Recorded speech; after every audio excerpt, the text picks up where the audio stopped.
We should do. Let's do it. This is live. No, hold on. This is live. Let's do this. Who's our group? I'll pay for it. Who's our group? Are you ready for this?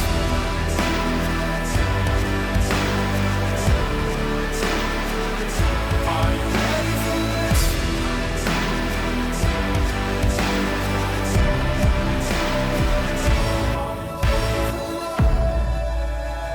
It's another edition of KFC Radio on the Barstool Sports Network. I am back home. Johnny Fights is still on the road, so he's on Zoom. And today, this is a little bit different. This is the Best of Nashville episode, meaning everything that went on this past week, from the live radio to the interviews we did off air, off of YouTube. I have zero problem saying that it was the biggest and most important week in the history of KFC Radio content. And I don't even think there's a particularly close second. I would wholeheartely agree with that. Yeah. I guess number two, you could do like Super Bowl weeks and stuff, but even those, we didn't really do much. That wasn't and those are Barstool, you know? Yeah. We were involved. Even at a more subsect of Barstool, those were more CCK. And I was kind of right, 'cause it's live radio. And yeah, this was the most important week. And because it was, first of all, it was a bear. It was a beast. It was a monster. And I know we always throw out this disclaimer. I know we're not, construction workers. I know we're not on the front lines. I know it's not actually hard, but it's hard.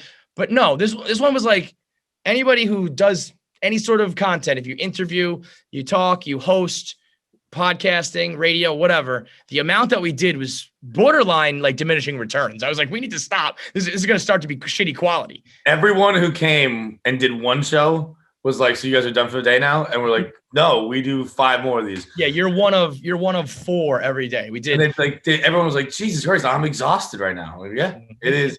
Every day went from, I don't know, up at, what happened?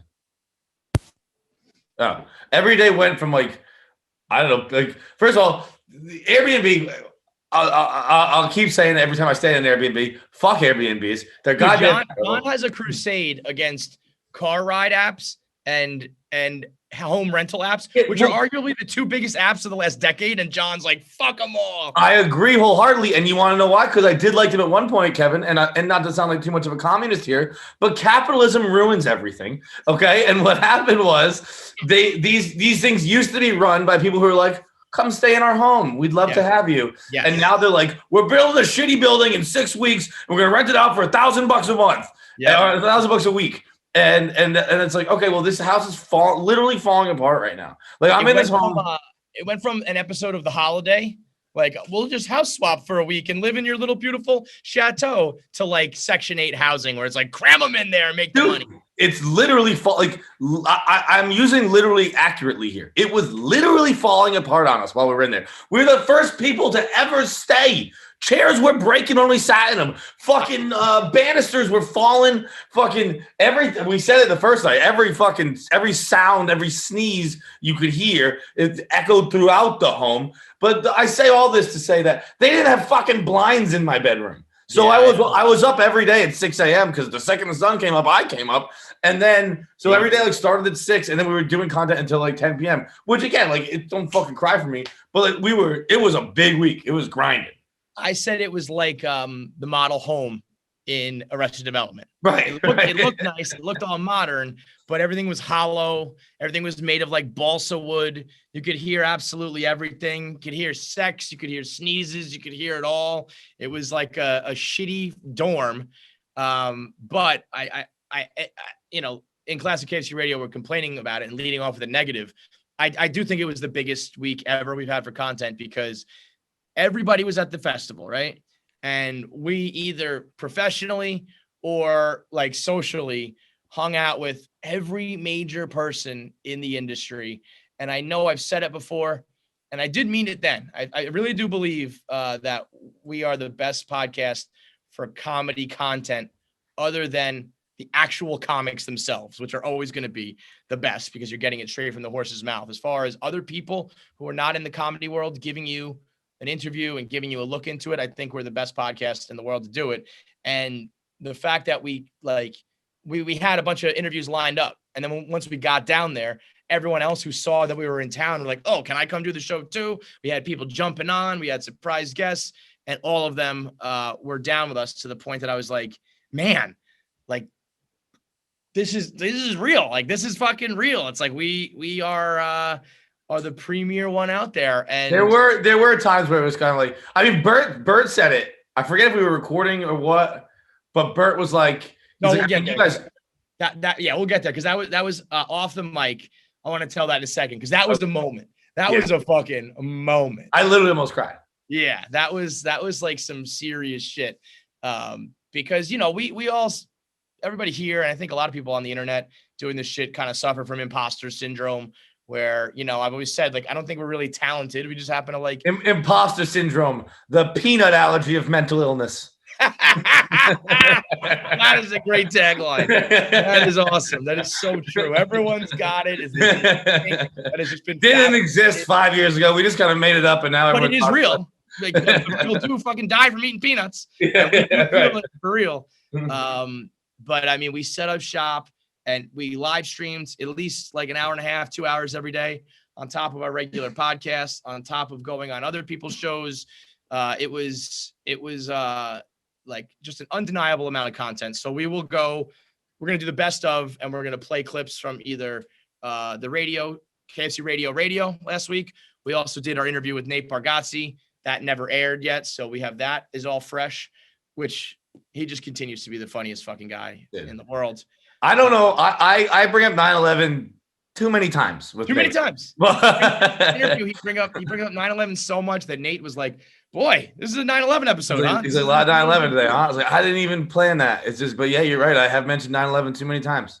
Like, for a guy who looks like me to go around mentioning 9/11 that much, you're gonna be like, but too many times. What's that all about, So, bro? What's the fetish? You there were can make the argument I have a 9/11 fetish. Fetish? Yeah. You've got a kink, at least a kink. 9/11 kink, yeah. There were two main social events of this trip. So we'll play you one of the clips for the Josh Adam Meyer goddamn comedy jam, Com Jam band. I can never remember that name. But that was where we went out and we were hanging with Big J and Dan Soder and Shane Gillis, and we were at Kid Rock's after. Bob was there. Bob was there. If you call Kid Rock, you're a fucking loser. Yeah, okay? dude, they kick you right out of Nashville. The sheriff shows up and drives you to city limits like Rambo. He's like, get the fuck out of here. Bob, folks. But the big social event of the week for us was the Thursday night after party. Because, we got some miles on us now. So partying the first 5 nights in a row in Nashville was not really on the table. We kind of picked and chose our spots. And we said, Thursday night after the show, when we're done, we're going to go hard. Now, lucky for us, we were at Zany's on Thursday night, which was an awesome club. Every single live show we do, since we're still new to it, we always say, that was our best show. That was our best show. But I think as far as how loud the crowd was and how much they were laughing and into it, Zany's was right up there with the Wilbur for our best show ever. It was. I liked, I kind of got it for the first time where like comics was like, oh, it's a great room. And I don't really say that. Great room is like when you are in, you're in the club now. Like, yeah, that's a great room. Yeah. Like I was like, oh yeah. I was like, it doesn't matter. They're like, oh, you're gonna crush. It's a great room. I'm like, you can put the best comic in a shitty room. He's gonna be funny. A good comic in a great room, they're gonna be bad. But there is something to the acoustics and the lighting and the laughter. I don't know. It does matter. Yeah. No, it's a great room. It was a great room. And we got people like stuffing fucking pretzel bites in their mouth, and we had surprise guests, and we had hecklers. We had the whole nine. It really ran the gamut. But afterwards, lucky for us, we were performing at Zany's, whereas Bert, because he sells out fucking theaters and stadiums now, was performing, I think, at the Opry or the Ryman House, one or the other. And his after party was at Zany's. So Bert came through. He did KFC Radio, where we hatched the greatest plan of all time. We'll talk about that in a minute. And then as he lapped up, he said, what do you guys do Thursday night? I'm going to have my after party at Zany's. You should come through. And we were like, perfect. We were performing at Zany's that night, so we'll already be there. And it ended up being what I hope we look back, and I think we will. There's obviously no way to tell until it happens. But I think we will look back on that night with Bert as the most important night in KFC radio history. Here's the big- deal, Kevin. We haven't had many important ones. So there's not a lot of argument. There's not like, what's number 2? Yeah, it's like the day we started. Right. It's like the day we started, the first time we got, Jay Cutler on. And then I would say there's like the watershed moments of like, the first time we got Bill Burr or some of those big names. I think launching ATI was like a spin-off of KFC Radio. That was an important moment. We got moments, bro. Fuck you. We got moments. Okay? But being at Bert's after party, I was so torn between I wanted to live stream the whole fucking thing. I wanted to take pictures and videos and show it all, because I do really feel like there's like we don't talk much about what we do, and we don't like thump our own chests. And sometimes I wish we had better external PR talking about like all the shit that we're doing and achieving. Because I think, we put together a really fucking big franchise here, but we don't talk about it ourselves, And I wished in that moment I could have been like, look here, I'm here with Bert. I'm here with so-and-so. I'm here with this guy. I'm smoking a blunt with him. I'm drinking a beer with her. We just talked business with this guy. I mean, but I realized the reason why we were like probably invited to that show is because we're just to that party is just we're normal guys and they like to have fun with us. And I didn't want to turn it into a influencer, let me get these stories off. Dude, for every one motherfucker who will be like, oh, KFC's falling off, or like you're not Dan or you're not Dave or you're whatever their chirp is. I wish in that moment I could have gone live and just been like, to all of you, like, look what the fuck is going on here. Cause it was a very good confidence booster, not only to hang out with them, but what Fights was alluding to before. It was a moment, dude. So we're hanging backstage with Bert and a bunch of other comics and Mike Binder, who is this director of like important documentaries and major movies. And he's got a new Netflix special coming out. And so Bert he's like, oh, let me introduce you guys. And he goes, these two guys are their podcast is the gold standard for East Coast podcasts. For all the comics, everybody knows if you're on the East Coast, you got to go through these guys' show. They're the gold standard. And John and I watched both. I know that I did it, but I saw you do it too. Like I physically was taken aback. I was like, took my breath away. And Bert goes, come on, you guys know that already. You know that. That was the nicest part, was the fact that he like didn't even think he was getting a compliment. He just thought he was like telling LeBron James, like, hey, you're a great basketball player. And he's like, what? He's like, yeah, no, you didn't know you're a great basketball player. Like, it was like, oh, wait, really? Syndrome shit comes in. Cause I even said to him, I'm like, dude, you would think that, but like at Barstool and this world that we've cultivated and how like toxic and hectic it can be, we don't hear that kind of shit real often. And we don't know that. And so coming from a guy who I wax poetic about Bert and Tom all the time. I think that they are like just the same level of Rogan when it comes to influence. For him to like genuinely say that off camera, no reason to do it other than just believe it. And then the best was not only Bert saying that, Mike was like, oh, yeah. Like, I know you guys. I just like, he's like, I'm getting old. It slipped my brain. Like, I know you guys. And I was like, what? What's going on here? This is fucking incredible. Mike's such a big deal that later in the night, Bert was handing out cigars. Bert carries around like thousands of dollars worth of cigars everywhere he goes. It's insane. He has a case. But he was giving out cigars, and maybe my most awkward moment of all time is up so there. Good. It was so good. Dude, everyone is like cutting their cigars, but it didn't get around to me. Wait, let me even prep back before that, because Mike pulls out 2 cigars from his like jacket pocket. Like, these are the ones that he like took and brought, and he goes, you want one? And I had like the 2 things on my shoulder. One being like, you don't smoke cigars, so don't fucking do it. and the other one being like, don't say no, just do it. Be cool. Just fucking do it. And I was just like, I'm going to end up like embarrassing myself. I just said no. And then for whatever reason, he automatically assumed that you were a yes. And you probably would have said yes, right? Oh, for sure. Yeah. So it's not like the be cool shoulder wins 100% of the time. 100% of the time. No, but you know what? My be cool shoulder did win because it was like, if you do this, you're going to embarrass yourself because you don't know what you're doing. Yeah, right. So then I just did that. So John did that, and it was so good. Tell them why. They were like the cigar, and like everyone's already smoking their cigars, and I was like, I have not had my cigar cut yet, so I can't fucking smoke it. But they're all already smoking. The lighter's coming around now at this point. Yeah, so I'm like, I can't just like I don't know, my head was like, I can't just say this completely normal and acceptable thing. So find a way to fix it, John. Is there a cigar cutter? Right. It's just a super normal thing to say in a cigar circle. Is there anyone got a cigar cutter? like I'm not asking this like in the middle of mass. Right. We're fucking 5 dudes standing around smoking cigars that had been cut. Someone probably had a fucking cigar cutter on. But I didn't want to rock the boat. I was like, fuck it, let's just go. So I kind of just like hit. Also, I will say this in your defense, I don't know if those were pre-cut, if someone cut them all in the green room. I didn't actually see anybody out there clipping. No, there was a clip. There was a clip.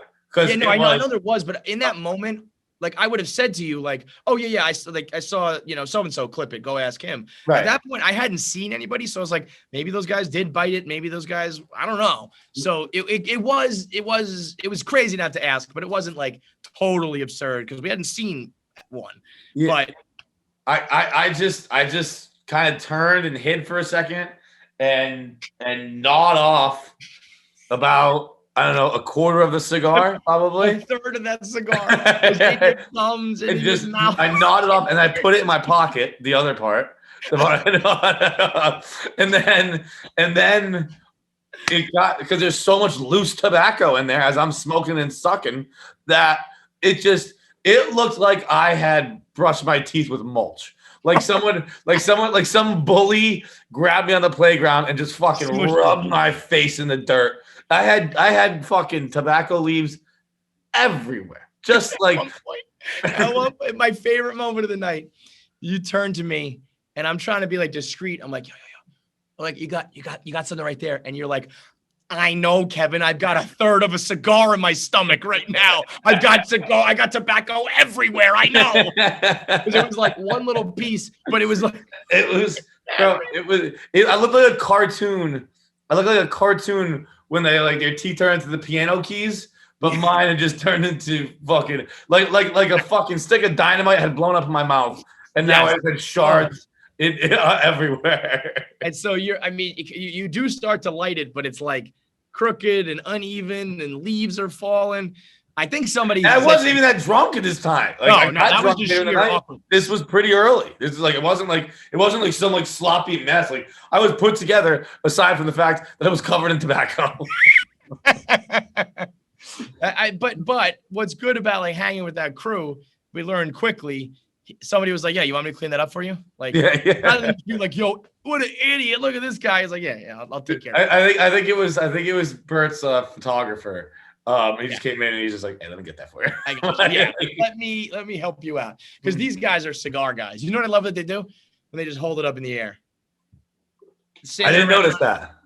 When they were standing around like circles of girls or people who weren't smoking, they would just hold it up so that the smoke wasn't just like, in everybody. Oh, I didn't put that together. I didn't know that's like, what? I mean, I don't even know. Maybe this is regular, but to just shut down Zanies and light up like probably like 20 cigars when it was all said and done, the place is a hot box. Everyone was hot box. We were smoking blunts, fucking the El Juntos with the glass, fucking whatever. El Blunto. Direct the boys. El Blunto over here. We would love to get involved with that. The glass tip blunt is fucking incredible. I actually, now that I think about it, I didn't even really get that drunk Thursday night. I got high. You got so high. Dude. I got like we all got high because it was like I think it was like Snoop weed. It was like good weed. But we were talking, and like I said, we were in the circle, kind of having not important conversations, but ones that I would definitely, love to have. I was talking to Bert all night. We're talking business. I'm talking to his team about, behind the scenes and all this shit. So we're all kind of having these long conversations. And at one point, like somebody turned to do something and John just turned to me and he goes, I'm so high. Like you knew it. You were enough with it to know that you were too high to have conversations. Yeah. And at one point we were talking to, I think the girl who I took a Monsters Only Club hit, and it was. You did. Yo, that was the funniest part too. Bert gave this long speech where he was like, Snoop taught me how to smoke blunts. He said, like, smoke it the whole night. Put it out, relight it, take small hits, soak it in, enjoy it. And John went, okay, yeah, monster hits only. I only know how to smoke weed one way and one way. This is it. That was a monster hit of some very good weed, and you were so instantly high. And I just remember talking to Erin, who runs the Improv. She has all the locations of the Improv room, and she goes like, "Are you guys good? Do you guys sell in like Cincinnati, Pittsburgh, Milwaukee?" And she mentioned all those, and they were basically all the Grit Tour stops. Yeah. And John was like, "Games Ready Grit Tour, PMT." Like the words just wouldn't come out of his mouth. Was, we could do it was, and I was like, I speak Feidelberg fluently. I was like, yes, there's another podcast that does their own tour called Grit Tour in those cities. We could do that as well. And John was just big smiles and like, it was awesome, man. It was such a good after party. It was like. It was exactly what Bert always kind of talks about. He said, like, I was standing with him and he's like, just look at everybody. Like, everybody's smiling. Everybody's happy. The work is done. This is what it's about. And I was like, fuck yes. This is what it's about, man. And think about, like, they do that, once a week for their big nights of shows, a couple times a weekend, fucking unbelievable. So that was it was, personally, it was just like, it's like going backstage with like the rock band, but also professionally to hear that shit. I was like, yo. If Bert's saying it, it's like, it's real, That's kind of nice. I can't deny it anymore. Not even imposter syndrome. I got to admit. And I know there's a lot of fans out there who probably already agree, but it's a lot different when you're doing it to actually like believe it. And so that was, I hope that we look back and, we know that this was the day that the pilgrimage secret trip was born and the day that we were being talked about. The secret trip. I don't know if we've said it, and I don't know if we're not going to say it anymore. The secret trip is 100% happening. I had a feeling, even in the moment as we did it, that it was going to happen. Actually, we'll do our first clip. Will be the pilgrimage trip with Bert. It was one of those things that, in the moment as we were having a conversation, almost anybody else on earth, if we were interviewing them and they were talking about it, I would have said, "That was just a bit. That was fun. We're never actually going to do this." With Bert Kreischer, I was like, if he's talking about doing this, he does these things. This is what it was the same night. He left us. We caught up with him again 5 hours later, and everyone was like, "You don't understand what you set in motion."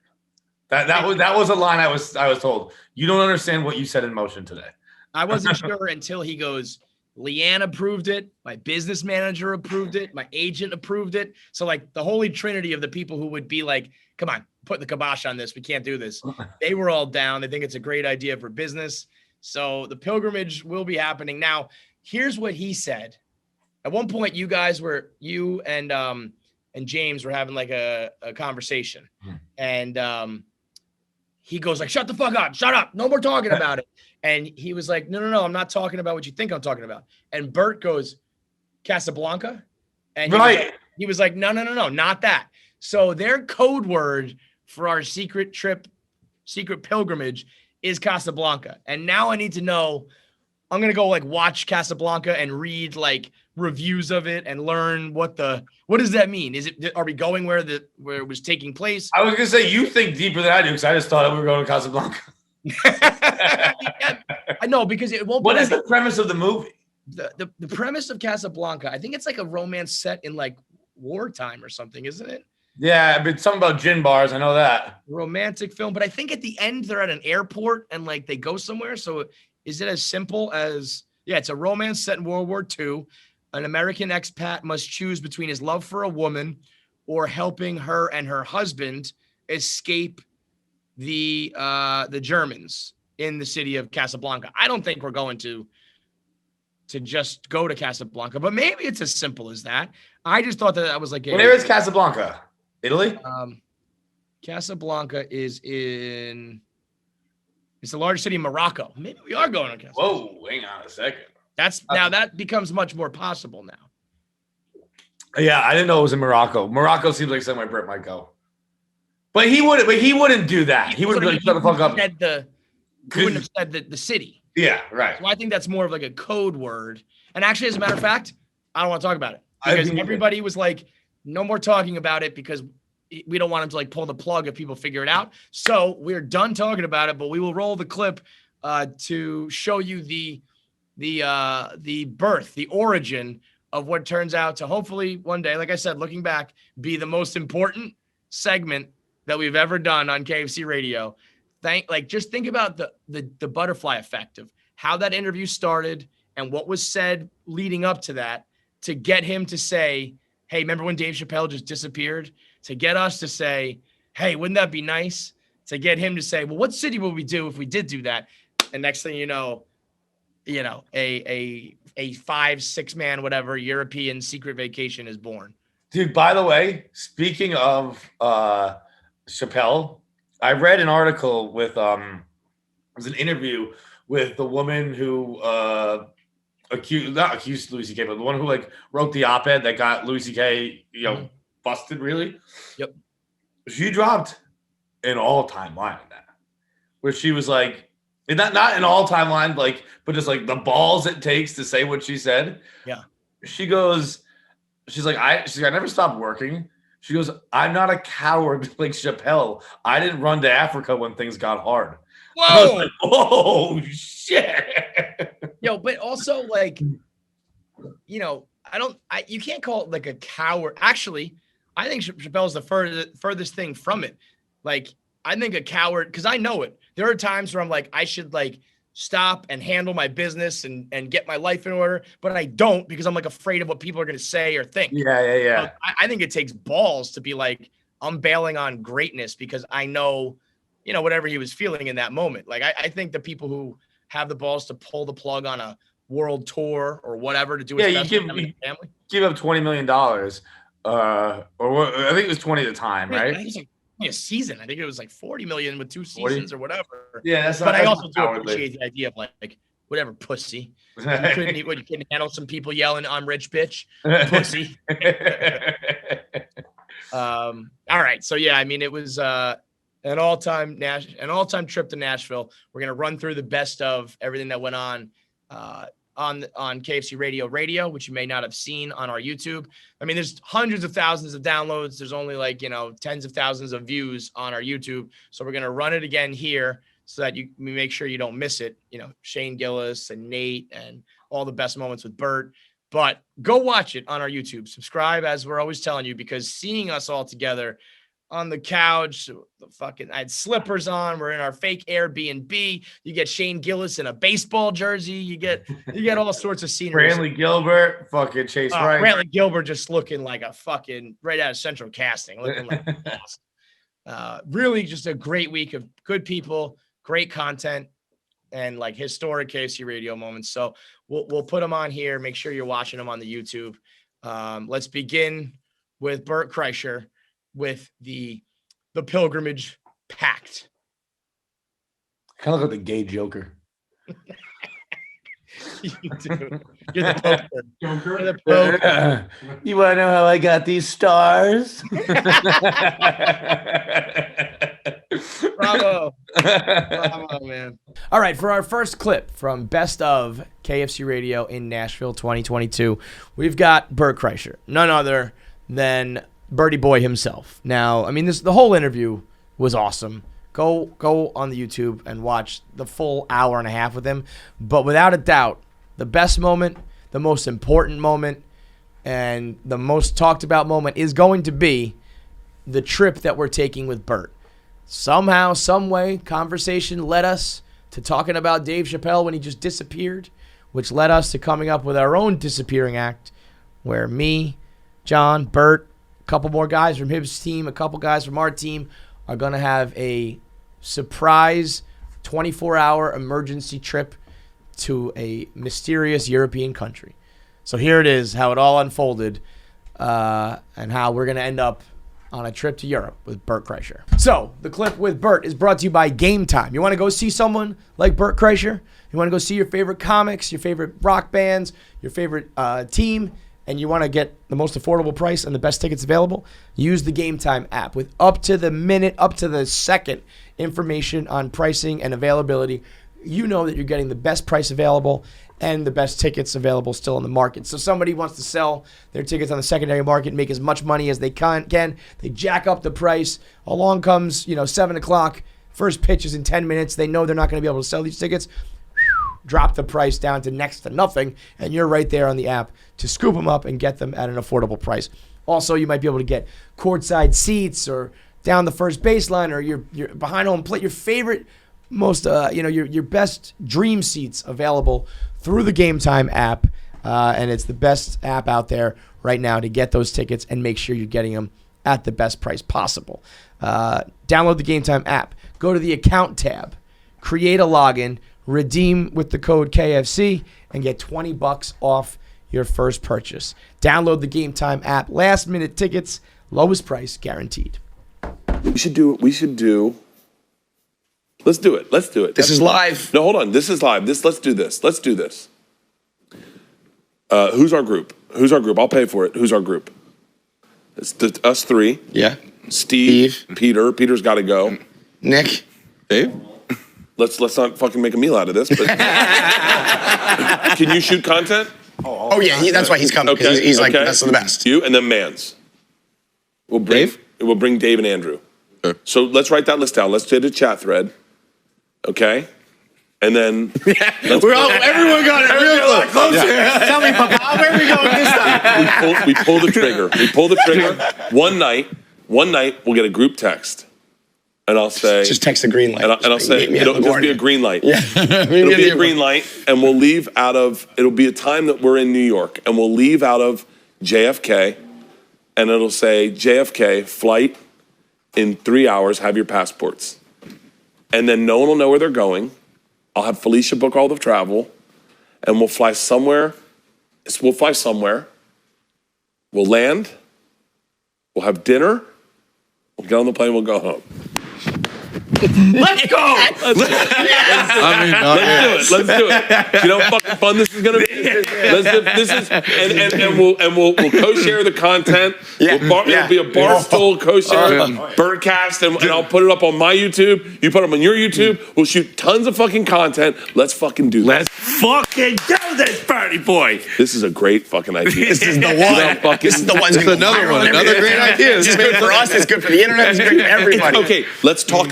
Let's really just talk broad strokes, so we all want to know where our heads are. Okay. When we're thinking, I think Europe is always the right play. I think Europe is always the right play. London's very easy, but I feel like you want to be out of sorts. I feel like you want to not know.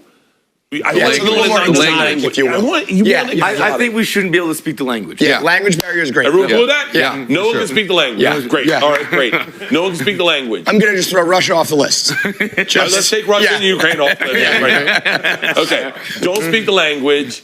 Are we picking like weather-based? Are we taking nightlife-based food? Is the dinner the thing? Are we picking based on a meal? Is that what we're doing? Yeah, if we're going for dinner, like Italy? Yeah, you gotta go like best Hold on. Let's think. Okay, so let's think. Greece? Let's think right now. Greece. So can you pull up a flight chart? Like, Greece. Let's say we're going. Greece is pretty cool. Greece would be pretty good. Greece is great. Insane direct food. flight works that's for time gonna be crunch. Oh, yeah.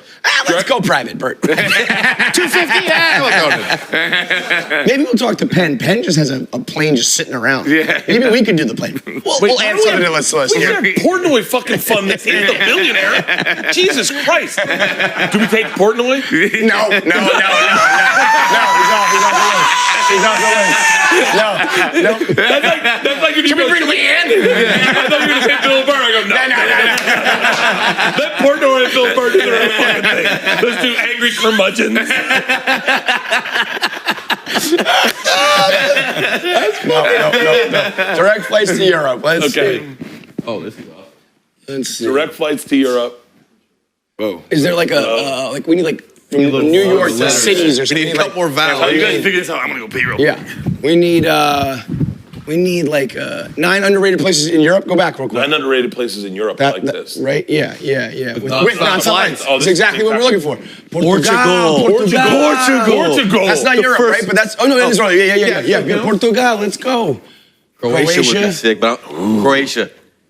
Scotland, no, we're not No, going to fuck Scotland. Poland, no. I'm sure it's great, but no. I'm heavy Portugal right now. Portugal's a fucking good move. Portugal and I'll tell you Croatia. what, I'll tell you right now. Hold on, Nice is fucking going to the France? to the no the what's it called, the Riviera. That's like the French Riviera? New York to That Nice. would be very sick. French Riviera is pretty fucking dope. The Red Riviera? No, No, that's exactly what it is. French Riviera. A 75. A nice red Riviera. That came up there. Whoa, man. French Riviera. So then let's also I'd plan say it the out. French Riviera So then. then if we say, let's hypothetically say It's at 8 hours. we leave That's not on that bad. on a Monday, right? We leave on a let's That'll take be a look. perfect for me. That fits my schedule. Wonderful. Let's see. Let's take a look. We don't. That's Monday shows aren't really a thing. So, theoretically, if we left on a, yeah, this is great. This is great. We leave on a Monday. We should bring like a tell with us, John, we're going to the French Riviera. French Riviera. Oh, hang on. or Portugal. Portugal was I know. gonna be mine, but I love the French Riviera. Well, I'm for okay both. with both. Yeah. So then not picking how names. many days? How many days? Okay, Portugal? I'm gonna throw something in. I'm gonna throw something in that's gonna fucking blow your minds. You ready for this? I'm in. One outfit.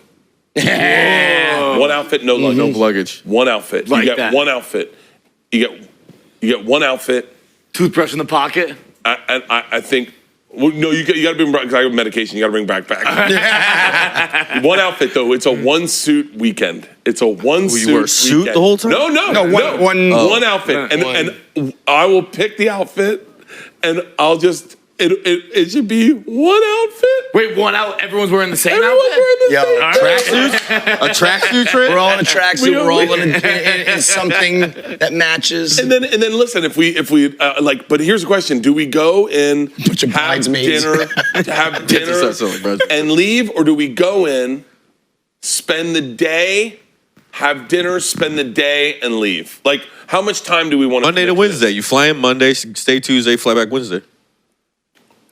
As much as I would say it's better to do a longer trip, I think there's something to The the point idea is, yeah. of like up, down, find up. out. You know what Yeah, I mean? yeah, Like, yeah. Oh, have you ever been to Portugal? I've been there for about 8 hours. But I also had the best dinner of all time with like the fucking modern day Rat That's Pack, true. the internet Rat Pack. That would be fucking so much fucking. I agree with you. Can I I tell would you- like to spend because you get to do more shit, but there is that fucking Yeah.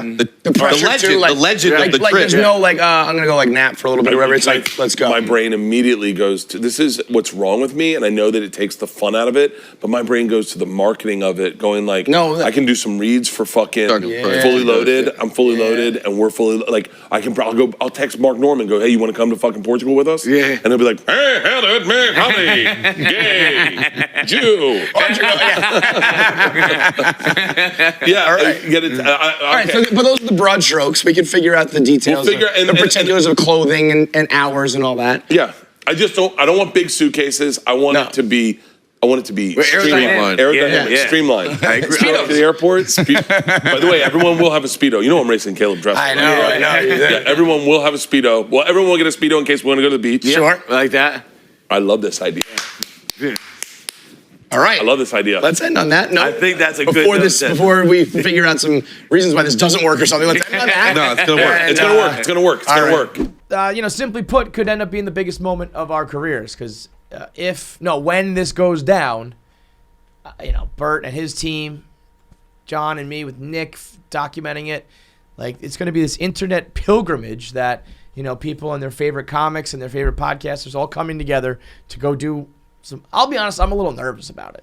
I'm straight up nervous about it because Bert's fucking crazy, man, and they do crazy shit. The Travel Channel guy who's like, yeah, we're going to put on like those flying squirrel suits and we're going to like go base jumping. And I'm going to be like, this is the first time I've left my couch in like 48 years. Thanks, but I'm fucking terrified.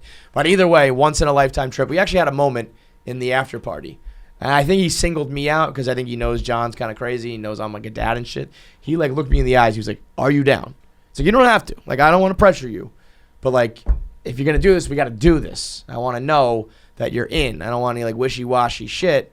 I could replace you, whatever it was. And I've never like stood, I like put my 2 feet down, locked eyes, and I was like, I'm fucking in, Bert. I'm telling my nanny, my baby mama, the family, everybody's gonna have to be on duty. Like, you got to take the kids. I'm going to fucking Antarctica with Bert. Who knows? But yeah, one of the best clips that's ever happened, because who knows where it ends up leading us when it's all said and done. Hopefully we look back on that being like, you know, when we really took off was when Bert introduced us to his audience on the pilgrimage, and that's when everything changed. That's what I'm hoping for. That's like the peak, like the highest. The lowest is like, remember that time we fucking, you know, we went to Morocco for 72 hours with Bert? That was pretty awesome. I've been saying for years that I think Bert Kreischer is the #1 overall pick when it comes to podcasting and comedy and content. Not that he's necessarily the funniest or the best technical or the best skills, but I think you put the whole package together, he is just the best in the goddamn game. If I had to pick one, though, right now, for who's riding the biggest wave, who's got the hottest streak going in current times, it's Shane Gillis. Dude, I was so happy for Shane. Watching him in Nashville, and I mean, I'm sure this has been happening for him for a little while now, but it's the first time I witnessed it.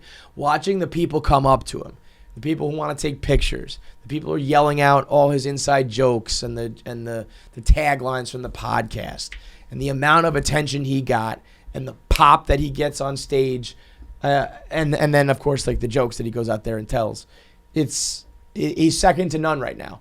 And for a guy who, you know, so many people who get canceled or lose a gig or lose jobs or contracts, money, lives, whatever, they get very like defensive, right? And they're kind of like fuck that, you know, you can't take me down, you can't stop me, I'll fight back, and they become the face of the resistance and all that shit. And Shane has always been pretty honest about like, he's like, I'm an emotional guy, like, you know, the haters, they hurt me, and losing the job was bad, and I wish it didn't happen, and you know, I began to second guess myself, and I got in my own head and all that shit. So to know that that's what he was going through, he said on many podcasts, you know, it was hard for him, and he had kind of like the jitters when it came to telling jokes, because that was always in the back of his mind.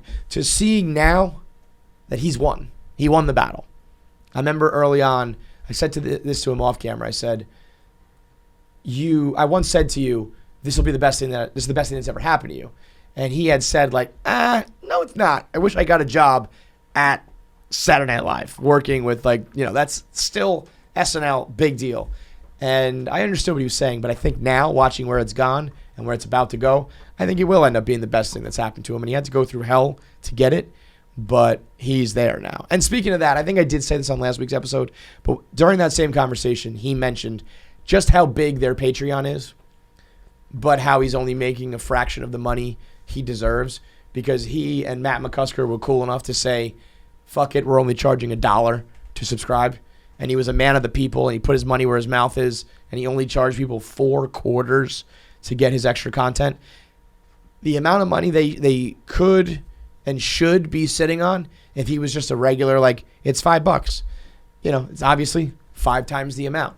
So if you're a patron and you paid for $1, just upgrade and give him the $5, because he deserves it, and it shouldn't have ever even been available for $1 anyway, because he's that level of comic, and he was doing it out of the goodness of, you know, his heart. So why don't you pay it back and give him the $5 now, because the amount of patrons they've amassed. Go to Patreon and look at the number that the number of patrons they have, and the amount of money rolling in.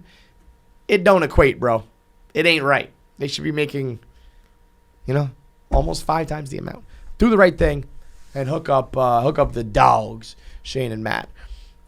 So if Bert was #1, Shane #2 this week. We did. He's funny. He's mean. He's quick with it. He was clowning us. We got a chance to watch the Mets Phillies with him, and me and Pabs went nuts. It was the game that Lindor they tied it with a reverse call in the 9th, and then Lindor walked it off in the 10th, and me and Paz were jumping and hugging, and he was like, dude, it is like the 3rd week of the season. You guys are so gay. Calm down. And I was like, you're right. You're fucking right. But that was all after an unbelievable interview with him. The best of Shane Gillis on KFC Radio in Nashville. It's brought to you by Coinbase. The same way that Shane, it's the year of Gillis in the comedy world. It is the year of Coinbase in the crypto world. It's the only app that you should even be thinking about when it comes to buying crypto. Because there's other options that are so shady and other wallets. You're just going to cough through the whole thing, Jackie? Sorry. There are other wallets that are not trustworthy and other services and apps that are just like, I don't know about this. You're dealing with your money. You're dealing with technology. You got to make sure it is the real deal and the best in the biz. And that's what Coinbase is. They've been around the longest. They've been doing it forever. And to me, they're the only way. It's almost like, Kleenex and Band-Aid and all Q-Tip, all those things that just became synonymous with their business. To me, that's Coinbase when it comes to crypto. So for a limited time, right now you can get $10. She just walks right through the thing too. For a limited time, you can get $10 in free Bitcoin when you sign up today at Coinbase.com/KFC Radio. The offer is limited time only, so be sure to sign up now. Coinbase.com/KFC Radio. I still there's a lot of homeless. Yeah, there are a lot of homeless. Nashville's got a lot. Austin was the worst. They got rid of them. I don't know what they did, dude. They shipped them I out or don't know something? what they did. They broke all their tents, said, get out of here. Really? Yeah, they had like a tent village under this bridge. It was crazy. Like a It was literally Hooverville? a city. Just like- yeah, it was a yeah. Hooverville. And then they went in and broke it up. Kind of makes sense. I'd break up. At some point, we're supposed to it's been long enough. We've let this happen long enough. like the Hoovervilles were supposed to be. Isn't that like a sad thing? Wasn't that like all vets and shit? yeah, there was. They like sent in other troops to break it up or something in DC. I don't know shit about history. No, I get it. Hooverville was in. I support when I was younger. In I thought it was in Central Park in New York. I thought it was at least I think maybe a Hooverville was just any a thing. Yeah, it was just yeah, any yeah. homeless thing. Yeah, it was during the Great Depression when Nice. people just like didn't have anywhere to live, so they just. Now we got Bidenvilles. Kid Rock's the best. Jane is just unapologetically himself I'm in doing it, Nashville. dude. Yeah, I'm you're doing living. it. I'm done. You're living, I'm man. done pretending. I'm wearing baseball You might just move here. jerseys. Yeah. I'm getting a Trump 47 jersey. He's coming back. That's right. Dude, if he made a comeback, forget about it. If he makes a comeback, you're going to be the richest Thank comedian God. in the world. Dude, last night that show. Oh, here's a show. Oh yeah, thank you. And yeah, this is the tank top I Dude, picked up. this how nice is this shirt? El Rush. That's sick. It's like a long, fashionable T-shirt. We I got this at the thrift store yesterday. El Rushbo is El the greatest Rushbo. nickname of all time. We came away from the thrift store with absolutely political, like diametrically opposed shirts. I got Gay for Democracy, and he got El Pretty sick. Rushbo. Hey, dude, look at you. Jacked. Dude, Jacked, dude. You got a body like fucking Alex Jones.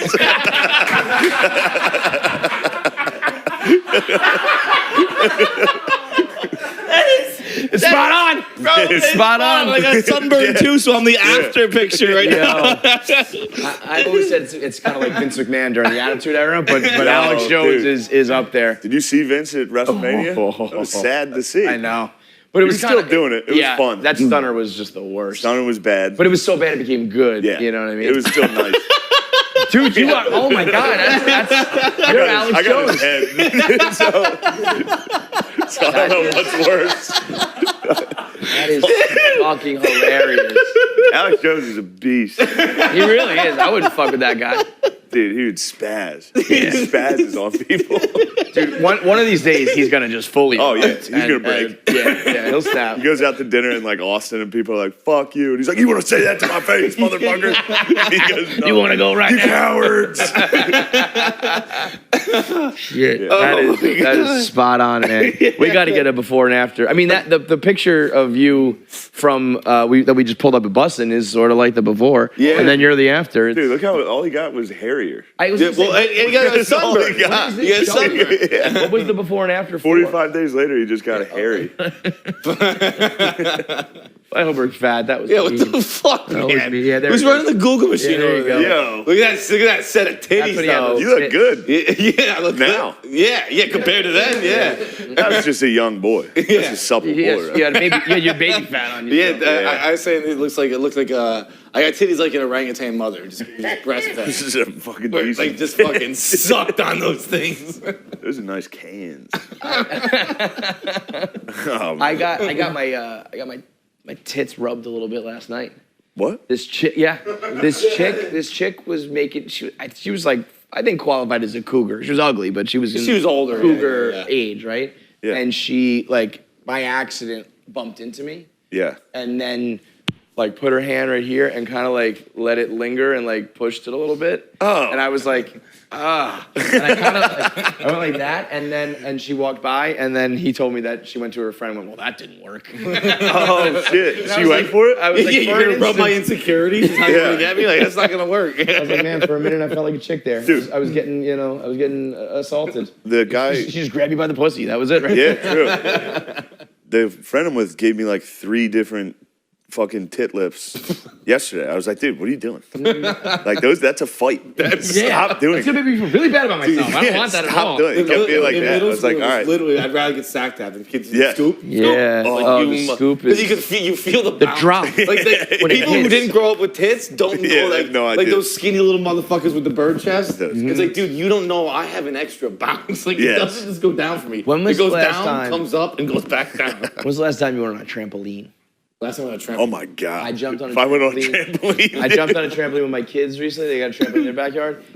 The bounce is your stomach and your chest. It is so demoralizing. Yeah. And it also physically does not feel good. Like it kind of hurts. I'm Yeah, like, I need a my sports knees bra and shit. here, dude. Oh, you mean? Oh, your but tits yeah, hurt. I mean, I was like, they were like, jump and bounce with me, and I was like, I jumped for like 25 seconds, and I was like, I'm fucking done. You turn into a dog. You're like, lay down, bounce me. That's exactly what I did. They good did. move. They were like, "Can you bounce me, Dad?" And I was like, "Okay, your turn." And I just laid down. Obviously trying to bounce me, and nothing's happening. Yeah, the tit bounce. I knew. I forget what grade I was in. I was starting to get fat. I wasn't always fat. Starting to get fat, and I was on the school bus just jiggling. And one of my buddies was like, "Let's change face bounce." And I was like, "Oh, you cocksucker!" I'll never forget this. And now every time I'm on public transportation, I'm like, Flex, flex, flex. "Don't bounce." That's like part of your villain origin story. See my face jiggling. That was like what set you in motion to be the comic you are today. Like, all right, I'm gonna be Fuck funny, that man. guy. Yeah. I'm gonna be a funny guy. Yeah, I'm not gonna stop eating. Better ratchet up the comedy.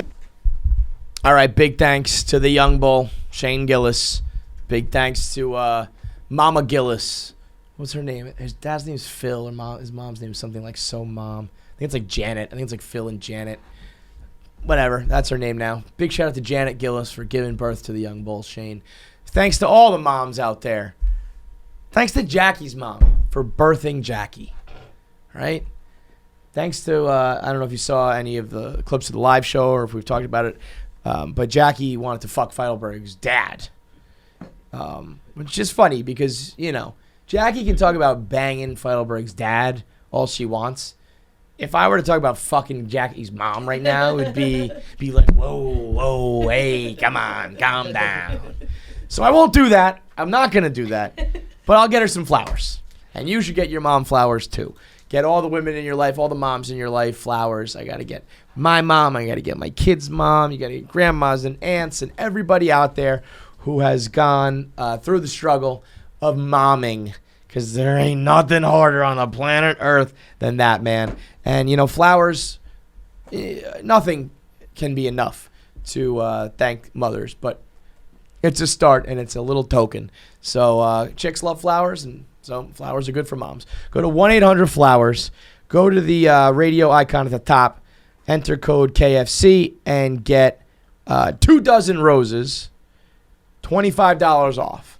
I mean, we're talking all sorts of assortments. They've got all sorts of flowers. You don't have to do just the roses, but getting $25 off 24 roses on Mother's Day is a steal. And you can only get that by going to 1-800-FLOWERS.com, clicking the radio icon, and entering code KFC. You can get all the arrangements, all the different little teddy bears and chocolates and all those little tokens. All gets delivered, guaranteed fresh.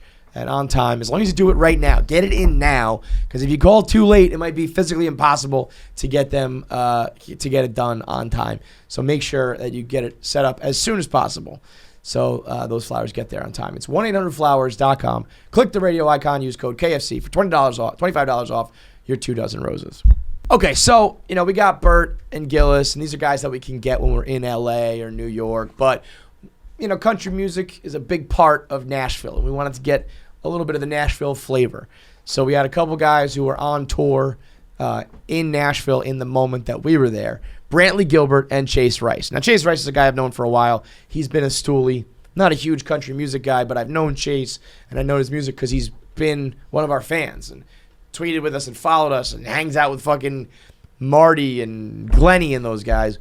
Brantly Gilbert, fucking country music superstar who happened to be in, and he showed up looking like straight out of Sons of Anarchy. I'm surprised he didn't have the motorcycle cut on. So we got 2 of country music's bests, and I'll put these guys up there with anybody else. Like, you talk to some entertainers and singers, and they're famous and they're rich and they know it, and so it gets a little awkward. These guys are just dudes. They're just guys. They're just bros. They just want to talk and hang out and shoot the shit and clown around. Brantly Gilbert had comedic timing. He was killing it. And Chase, what can I say about Chase other than he let Glenny determine his playlist at Madison Square Garden? So the best of clips from the country music superstars on KFC Radio. What do you think the value of your cowboy boots and hats are?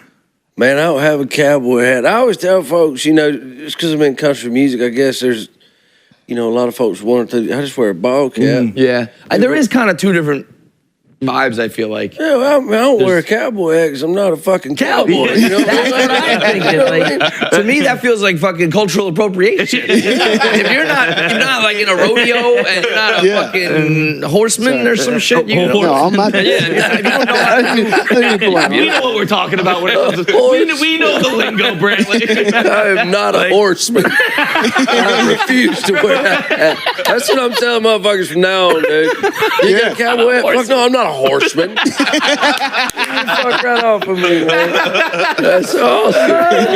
Yeah. That is fucking funny. What about boots? Do you do the boots? Yep, man. These regular boots, yeah. He's like, no, George regular boot. person, man. Honestly, I'm kind of bored on that side of stuff. No, I think it's a real identity as opposed to a cartoon. Yeah. You're walking around shooting 6 guns. Yeah. It is weird though, man, 'cause I get ready to pack on the road, or I don't really pack anymore. All my stuff pretty much stays on the bus, and I mean, my wife will tell you what I wear on stage is what I wear at home, around the house, and it's So you're just living out of the bus though right now? No, we I got a house and shit. No, but you said. He's like,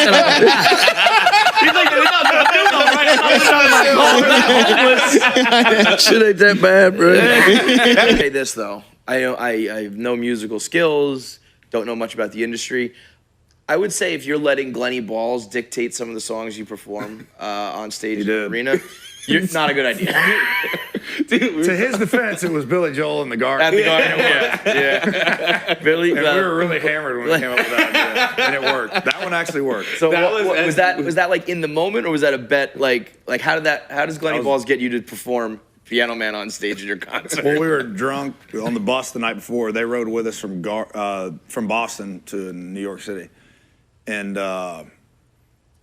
just riding on the bus. I have no idea how it started. Probably just Glenny making it up. Well, Glenny's, he's probably just singing Piano Man or talking about Billy Joel because that's all he fucking does ever. He loves it. Yeah, I don't know how it got started, but I picked up, I think he was singing or something, so I picked up the guitar and just started playing it. And I'd never learned it, but it's pretty easy. Yeah. And I said, bro, or he probably said, you won't play that at the Garden tomorrow night. So I started doing it, and I'd play it at the Garden. Now, I mean, you're right. It is Billy Joel. It is the Garden. We're not talking about some little act that nobody knows. But is your crowd like, what are we doing here? Or no, they just roll with it? Dude, I mean, Billy was supposed to play the night before. Yeah. So I get up there. I'm playing Key West in Colorado, a brand new song, just me and a guitar. And I get to the end of that song, and I start playing Piano Man. But what I didn't realize was the night before in the bus, we're just singing it like, sing us a song, yo, the Piano Man. Yeah. Singing it low like that. And I didn't realize it's low, and it goes extremely high in the chorus if you're going to sing it full voice. So I get in the chorus, and I just go for it. Oh no! And it was way higher than any song I've ever sang in my life, at least in the key that I was singing in. Yeah. And so I just pulled off the mic and they started singing it. So I was singing. Let me hear you. It was way up there. But they sang it, so yeah, I didn't look that bad. But That's hilarious. Kind of let them in on a little secret there. But I remember the crowd saved me that night. I knew that Marty and Glennie had gone with you, so I just texted Marty this morning like, "Yo, Chase is coming by. Like, anything specific you think we should bring up or talk about?" And he's like, "Yeah, when Glennie made him sing Piano Man at the Garden." And I was like, "Whoa, what? You mean like in the dressing room or something?" Yeah. He's like, "Nah, he did it on stage." On stage in a sold-out arena. Jesus Christ! But like I said, it worked. It shouldn't have worked at all, but it worked. I'll tell you what. I'm not a man. We all know that. I'm a boy. I'm a little girl boy. And everybody knows that I'm not tough and I'm not macho. But when I'm in a room with guys like that, I'm like, oh, I am really a pussy. Like straight out of the Yankees fan the other day. I am a fucking pussy. These guys are, on their motorcycles, shooting their guns, chewing their tobacco, driving their trucks, singing their country music. It is just like, oh, that's what dudes are supposed to be. And you, sir, you are not a dude, Kevin. Clean it up. Man, they make me feel bad about myself. So those were the highlights of all of our trip to Nashville. I recommend going back to the page and watching all those interviews in total because those are the best moments, but there's funny moments throughout all those interviews. Everything that we did live on KFC Radio is available on demand on the YouTube. We also left Chris O'Connor and Nate Marshall, who they came through. Those guys are new up-and-coming comics. Chris lives with Tommy and Shane, and Nate's on the road with Shane, and they just got fucked up on whiskey and were just letting it fly. That was like, they didn't even realize cameras are on. So that's a YouTube exclusive. Go watch that specifically, because that might have been the funniest interview of the whole fucking, I don't even call it an interview. That might have just been the funniest like hangout where we happen to have cameras and mics on the whole week. But the best interview that has not been aired yet at all goes to Nate Bargatze. Nate is the GOAT in my mind. I was one of Nate's first interviewers. He was one of my first interviewees back when he was like just doing like, a couple minutes on the late night show, on the Tonight Show. And he was doing his skinny fat routine before he had this glow up where he became a bajillionaire and got all hot and shit. I was talking to him about skinny fat on Mail Time. And so we always kind of have this thing where he's always like, oh, you were one of my first podcast interviews. And I'm like, you were one of the first comics to give me a shot. So this is, several times now we've had Nate on, but every time it's better than the last. And this one, he's just so fucking funny with it. And he's got a whole new business venture coming out where he's directing and producing podcasts in that whole realm of quote-unquote clean comedy, where he's mastered that, learned how to make all the money you can just by changing your act a little bit. It's fascinating stuff. So Nate Bargatze on KFC Radio is brought to you by Betterhelp. Nate's also a guy who, he talked about getting sober and getting healthy and living a better lifestyle, and he has a firm grasp on that, and it seems like he's killing it. It's not as easy for everyone else. It's hard to, give up some of your vices, and it's hard to, age appropriately and wisely, and sometimes you need help. And it's hard to get help when you got to go to a doctor. You got to get referred by someone and find the right fit and travel to them and sit in their waiting room. And they have those fucking sound machines going at every door, and you have to whisper and be quiet. If somebody sees you, it's weird. Still stigma attached to it, as much as I hate to say it. That's where BetterHelp comes in, because you can just do it all online. You can do it via Zoom. You can do it with a video chat. You can do it with texting. You can do it with calling. All because, you don't want to travel somewhere, or you don't want to waste any time. Within 48 hours, you can get paired up with a comic.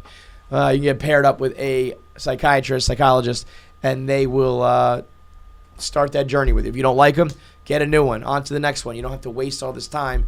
You can find somebody that's good as quick as possible and start the whole process, whether you like to just text, talk, or do face-to-face via Zoom, via the phone, via the video chat. They've got you covered. Right now, you want to get 10% off your first month. You can do that by going to betterhelp.com/KFC. That's BetterHelp.com. KFC. Get 10% off that first month of mental health help. It's Nate Bargatze wrapping up the Best of Nashville edition of KFC Radio. Let's talk to him. There was this thing that went viral today on from Reddit, and it's a question from Reddit. The title is, "How can I get my boyfriend to stop digging this tunnel?" And it's 2 paragraphs. Bear with me, I don't read so well. So I know this is a weird question, but my boyfriend likes to spend a lot of his free time digging a tunnel on some property that he just inherited. I haven't seen the full extent of it, but last I saw, it was remarkably deep under the surface. He spent roughly a year on it, and it's evident. The front of this thing is deep, wide, well put together. At the front, there's which is the only part I've seen. He's got cement beams, electric lights, even chairs and a small table. Wow. I haven't gone into it, but it looked like the quality severely dropped as the tunnel went further, mostly becoming open dirt with some wood beams holding it up. My biggest concern is his safety. I'm really worried that he's going to dig too deep and it'll collapse on him or something. I've tried voicing this concern to him, but he just laughs it off and assures me that he'll be fine. Aside from safety concerns, there's also the fact that he doesn't really have a social life because of this thing. I'm pretty much the only person he still talks to outside of his job, and he doesn't go out and do anything anymore.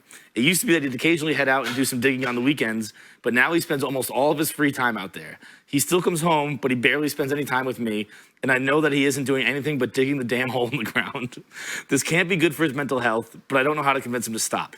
He's always really happy when he comes back from digging, which is why I haven't seriously tried to stop him before. But I was talking to a friend about him, and she told me he might be going crazy. Obviously, I don't think he's insane, but I hadn't considered the mental health aspect of this, and I just don't know what to do. So he's like a dad from the 50s. Like, it's like, that's what you do before TV. So it's a guy that's just like, maybe has a flip phone and like wants to, let him dig the hole. You want to wake that up? It's a man that knows how to dig a hole. You want to stop that process? This is a guy that's already wrapped his head around what could happen and why he needs a tunnel. And then you want to be, let's stop digging this tunnel. Then you're going to end up in the, the tunnel is there. So either let it happen and you have a safe tunnel to go to, or you're going to be a part of the tunnel. And like, you're just like, they rub out your face when the whole thing, he starts a city down there. They put you in the side wall. You're like Harrison Ford or Han Solo. And you're just that. And you're like, oh yeah. You're like, that's the founder of the tunnel. And then the new people are like, oh, they're like touching it. And you're like first lady right now. You're practically one step away from the most powerful person in the tunnel. This might work out great.